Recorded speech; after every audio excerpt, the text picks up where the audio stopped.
Assalamualaikum warahmatullahi wabarakatuh. Pada kesempatan kali ini, saya akan mempresentasikan materi tentang bentuk-bentuk peti kemas dan juga kegunaannya. Pertama-tama, perkenalkan nama saya Hilwatul Alias Namani dengan NPM 1822302449. Nah, yang pertama, apa sih itu peti kemas? Kontainer atau peti kemas adalah sebuah media penyimpanan yang digunakan dalam proses pemindahan barang. Peti kemas juga bisa disebut sebagai gudang yang berbahan baja. Peti kemas digunakan untuk menyimpan barang dan dapat diangkut dengan moda transportasi air, darat, maupun udara. Dalam sejarahnya, peti kemas dibuat oleh Malcolm McLean, bapak peti kemas di tahun 1950-an. Pada awalnya, peti kemas diangkut dengan menggunakan kapal tanker. Pada tahun 1960, peti kemas masuk ke dalam rute perdagangan internasional, diangkut kapal kargo dari New York ke Venezuela.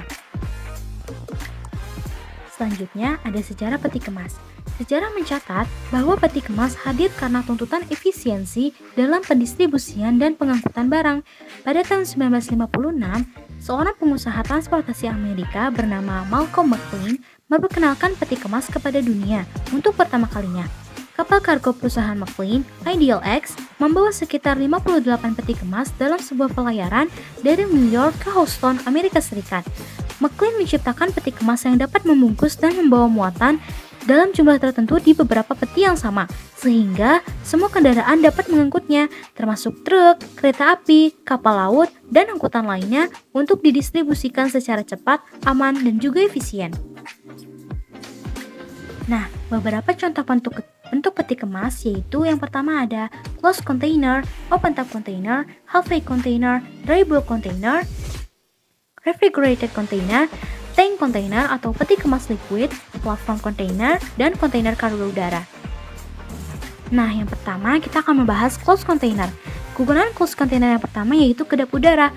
Closed container memiliki dinding tertutup rapat untuk melindungi barang dari cuaca buruk dan juga pencurian.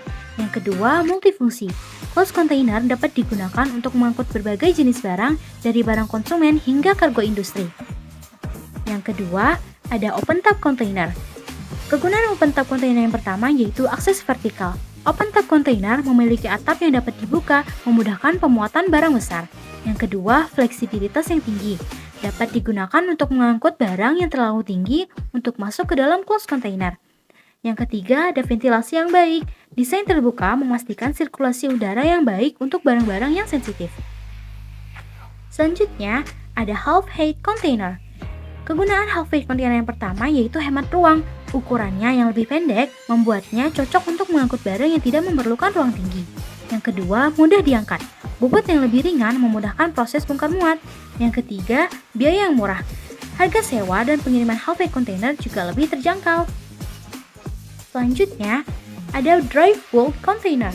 Kegunaan dry bulk container yang pertama yaitu mengangkut biji-bijian. Dry bulk container sangat cocok untuk mengangkut bahan baku seperti gandum, beras, dan juga jagung. Yang kedua, dry bulk container juga dapat memuat semen dalam jumlah besar dengan aman. Yang ketiga, batu bara juga dapat dengan mudah dimuat dan dikirim menggunakan dry bulk container. Selanjutnya, ada refrigerated container. Kegunaan refrigerated container yang pertama yaitu kontrol suhu. Refrigerated container dilengkapi mesin pendingin untuk menjaga suhu agar tetap stabil. Yang kedua, ada keawetan barang. Barang-barang yang mudah rusak seperti makanan atau obat-obatan dapat diangkut dengan aman oleh refrigerated container. Yang ketiga, efisiensi energi. Teknologi pendingin terkini memastikan konsumsi energi refrigerated container tetap rendah. Selanjutnya, ada tank container atau peti kemas liquid. Tank container dapat mengangkut berbagai jenis cairan seperti bahan kimia industri, minyak, dan gas bertekanan.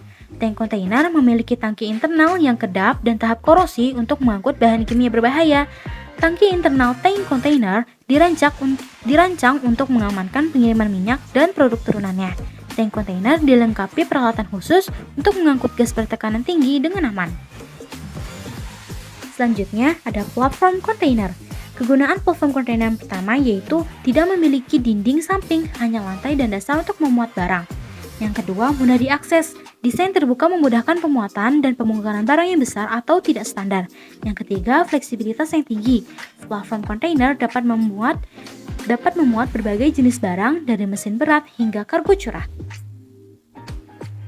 Yang terakhir ada kontainer kargo udara. Kegunaan kontainer kargo udara yang pertama yaitu ukurannya yang kompak. Kontainer kargo udara memiliki dimensi yang lebih kecil agar dapat diangkut melalui pesawat. Yang kedua, penanganan hati-hati. Kargo udara memerlukan penanganan yang lebih hati-hati selama proses muat dan juga proses bongkar. Yang ketiga, pelacakan yang ketat. Kargo udara umumnya dilengkapi sistem pelacakan yang ketat untuk memastikan keamanan dan juga ketepatan waktu pengiriman. Nah, sekian materi presentasi yang saya sampaikan. Mohon maaf apabila ada salah kata. Terima kasih. Wassalamualaikum warahmatullahi wabarakatuh.